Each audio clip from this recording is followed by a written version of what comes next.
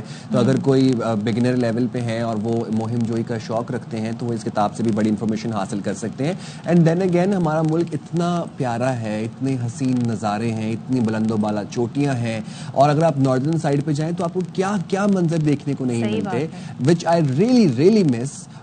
But then again یہ وہ تمام تر جگہیں ہیں جہاں پر انسان کو زندگی میں ایک دفعہ وٹنس تو کرنی چاہیے. لیکن میرا یہ آپ لوگوں کو یہ مشورہ ہوتا ہے کہ جب بھی آپ ناردرن ایریاز میں جائیں, جب بھی ایسے خوبصورت مقامات پر جائیں, وہاں جا کے پلیز گندگی نہ پھیلائیں, پلاسٹک بوٹلز نہ پھینکیں, پلاسٹک کی تھیلیاں نہ پھینکیں, کیونکہ دیکھیں یہاں تک لوگوں کی رسائی بہت مشکل ہوتی ہے. یہاں پہنچ کے کوئی صفائی کرنے کا بندوبست بھی نہیں ہو سکتا نا, یہاں پر آپ نے جو گند مچایا وہی صاف کر کے آنا. اس چیز کا خیال رکھنا ہے. دوسرے لوگ کیمپنگ پر بھی جاتے ہیں تو وہاں پر آپ جاتے ہیں, انجوائے کرتے ہیں, لیکن ذرا ماحول کو بھی صاف ستھرا رکھیں, ان چیزوں کا خیال رکھیں. اور جب ہم سہولیات کی بات کرتے ہیں تو آئی تھنک اس چلیں جی ذرا کچھ انٹرٹینمنٹ انڈسٹری کی بات ہو جائے.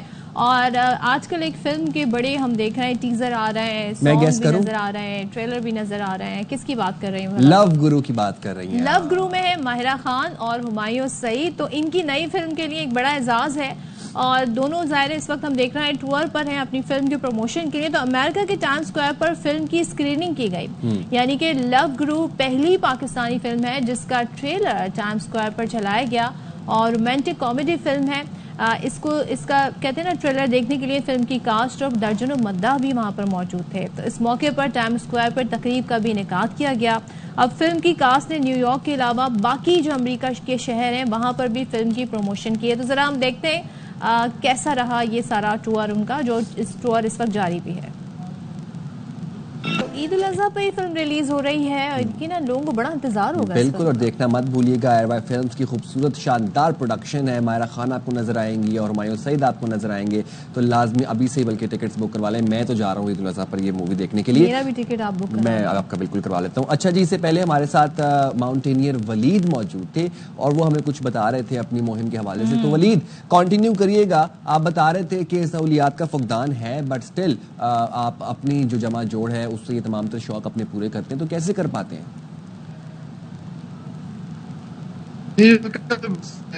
شکر ہے کہ ہم کہیں قطر میں جاب کر رہے ہیں, تو اس وجہ سے وہاں سے جو ارننگ ہے تو اس کے بدولت کچھ نہ کچھ اپنے شوق پورے کرنا چاہ رہے ہیں, کیونکہ یہ شوق بہت ایکسپینسو ہے. اور اراؤنڈ 2 ملین پلس میں نے پاس سے اس کو فائنینس کیا تھا لاسٹ ایکسپیڈیشن کو. تو ابھی انشاءاللہ آگے پلان ہے 8000 میٹر پیک کرنے کا. تو اس میں تو کچھ جو آرگنائزیشنز ہیں انہوں نے یقین دہانی کروائی ہے کہ آپ کو سپورٹ کریں گے. تو دیکھتے ہیں ابھی کیا اس میں ہوتا ہے. اور اپنی بک کے بارے میں بتائیے گا, وہ بڑی مشہور ہے سوشل میڈیا پر, بک ود ویو. سو کیا اس میں آپ نے آپ کی جو مہم رہی ہیں ان کا ذکر کیا ہے, ذرا ہمیں بتائیے گا اس بک کے بارے میں.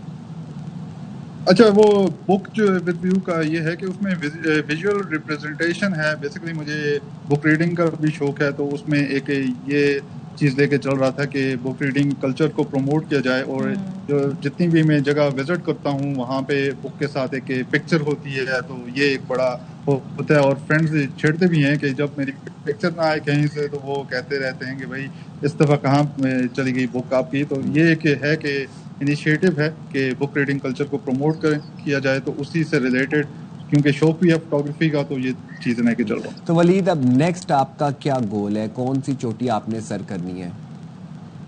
جی یہ ابھی کیونکہ سیزن اوپن ہو چکا ہے, جون سے لے کے اگست تک یہ سیزن ہوتا ہے کلائمبنگ, تو انشاءاللہ پلان ہے, ٹیم کے ساتھ کوآرڈینیٹ کر رہے ہیں, اور 8000 میٹر کا پلان ہے, اور یہ ہے کہ انشاءاللہ جون اینڈ میں کریں گے. بہت شکریہ ہمارے ساتھ موجود تھے کوپیما ولید نثار. اور بھائی دیکھیں اتنی بہادری کا کام ہے اور اتنی شوق بھی ہوتا ہے. وہ بتا رہے تھے 20 ملین انہوں نے انیشلی خود انویسٹ کیے ہیں اس شوق کے اندر, تو یہ شوق کا کوئی مول نہیں ہے. کیا بات ہے. اچھا جی, اب ذرا دنیا کی جو امیر ترین شخصیت ہے ایلان مسک, وہ کیا کر رہے ہیں؟ وہ بھی کچھ نیا کرتے رہتے ہیں آئے دن, ذرا ان کی بات کر لیتے ہیں. تو ان کی کمپنی ٹیسلا نے کہ روبوٹ نے انسانوں کی طرح رقص کرنا شروع کر دیا, بولنا تو شروع ہی کر دیا تھا. خیر یہ انسانوں جیسا رقص کہہ سکتے ہیں, یہ ابھی بہت ہی انیشیل اسٹیج پر ہے بائی دا وے. اب یہ روبوٹک ہی ڈانس ہمیں لگ رہا ہے, لیکن باہر لوگ حیران ہیں اس کی موومنٹس کو دیکھ کے. اور فلیکسیبلٹی آنا ضروری ہے. ایک ٹائم تھا جب انسان روبوٹس کو میمک کرتے تھے, روبوٹک ڈانس مووز کرتے تھے. اب روبوٹس جو ہیں وہ انسانوں کے ڈانس مووز جو ہیں میمک کر رہے ہیں, اور اس روبوٹ کا نام ہے آپٹیمس. یہ انسانوں کی طرح رقص کرتا ہے اور سب کو حیران بھی کرتا ہے. ٹیسلا کے سی ای او ایلان مسک نے کمپنی کے آپٹیمس ہیومن مائنڈ روبوٹ کی ایک نئی ویڈیو شیئر کی ہے جو انسانوں کی طرح اپنے ہاتھوں اور پاؤں کو ہلاتے ہوئے بخوبی ڈانس کر رہا ہے. اچھا یہ بخوبی اس کو ریٹ کریں کہ بخوبی کر بھی رہا ہے کہ نہیں. اچھا یہ ڈانس کی فارمز تو کر رہا ہے, ابھی دیکھیں یہ بیلے ہر ملک کا ڈانس کر رہا ہے. یہ جو ہے نا ویسٹرن ڈانس بھی کر, یہ دیکھیں یہ ویسٹرن ہے, اور پھر یہ تھوڑا وہ اسٹائل دے گا جو ایشین اسٹائل ہوتا ہے نا ڈانس. میں اس روبوٹ کو بھنگڑا کرتے دیکھنا چاہتا ہوں, یا پھر میں اس کو یہ والا کون سا ڈانس ہے؟ یہ تو مجھے کچھ بھنگڑا ٹائپ ہی لگ رہا ہے. یہ ہے تھوڑا بھنگڑا اسٹائل. یہ آپ کو کہاں سے بھنگڑا لگا؟ یہ تو میں بھی کر دوں, اتنا تو مجھے بھی جو یہ روبوٹ کر رہا ہے. بہرحال بھائی روبوٹ اور ڈش وش دھو دے گا, مطلب برتن دھو دے گا, کھانا وانا پکا دے گا. اس طرح کی کام کر سکے تو پھر ہمیں بتائیں, پھر ہم انٹرسٹڈ ہوں گے, تھوڑا انویسٹ بھی کر لیں گے اس میں. ڈانس کیا دیکھیں گے مطلب. ایک اور بڑی امیزنگ خبر آپ کو دیتے ہیں, سرپرائزنگ. متحدہ عرب امارات میں ویٹ لوز چیلنج 2025 کے مقابلہ ہوا, اور جی پاکستانی نژاد اماراتی خاتون ہیں, انہوں نے شاندار کامیابی اس میں حاصل کر لی ہے. سپنا گھٹائی محمود یعقوب نے خواتین کیٹیگری میں 25 کلو گرام وزن کم کر کے چیمپئن کا اعزاز اپنے نام کر لیا. 3 ماہ میں وزن جو ہے وہ 175 کلو گرام نہیں 100 سے 75 کلو گرام تک لانے والی اس خاتون نے 7500 درہم جیتی ہیں اس مقابلے. کیا بات ہے. اب درہم کو کنورٹ کر لیں آپ پاکستانی روپیز میں, تو آپ کو میں خیال پتہ نہیں لاکھوں میں کہانی جاری ہوگی. اچھا جی, اب مردوں میں جو بھارتی شہری ہیں امرت راج, انہوں نے 45.6 کلو گرام وزن کم کر کے مقابلہ جیتا, اور یہ مقابلہ متحدہ عرب امارات کی وزارت صحت کے تعاون سے, یعنی جو موٹاپا ہے اوبیسٹی ہے اس کے خلاف مہم کا حصہ تھا. تو کوئی بھی پارٹیسپیٹ کر سکتے ہیں, اب جو وہاں رہ رہے ہیں. ہاں وہاں رہ رہے ہیں وہ لوگ کر سکتے ہیں. اگر پاکستان میں یہ مقابلہ ہوگا تو میں ضرور اس میں پارٹیسپیٹ کروں گا. بٹ دین اگین ابھی جو خاتون نے ویٹ لوز کیا ہے یہ 100 سے 75 پہ آئی, which means 25 kilo weight lose کیے 3 مہینے میں. ایک اکمپلشمنٹ تو ہے. ویسے ہے کیا کیا کیٹو کی ہوگی انہوں نے تو کھانا پینا ہی چھوڑ دیا ہوگا, مجھے تو یہی لگ رہا ہے. اب مقابلہ جیتنا تھا, یہی ہو سکتا ہے. دیکھیں پیسوں کے لیے انسان وزن بھی کم کر لیتا ہے, ورنہ تو اس سے ہوتا ہی نہیں کم. ریوارڈ ہونا چاہیے نا کوئی نہ کوئی آپ کے لیے. جہاں پہ پیسوں کا لالچ آئے گا دیکھیے گا وہ کام ہو جاتا ہے. چلیں جی, ہم بطور انعام. ہاں یہ میں مینشن کر, ہمارے پروگرام کا وقت یہاں پر ختم ہوتا ہے. ملاقات ہوگی آپ سے کل 9:03 پہ. تب تک اپنا بہت خیال رکھیں انشاءاللہ. تب تک کے لیے اللہ حافظ. پاکستان زندہ باد.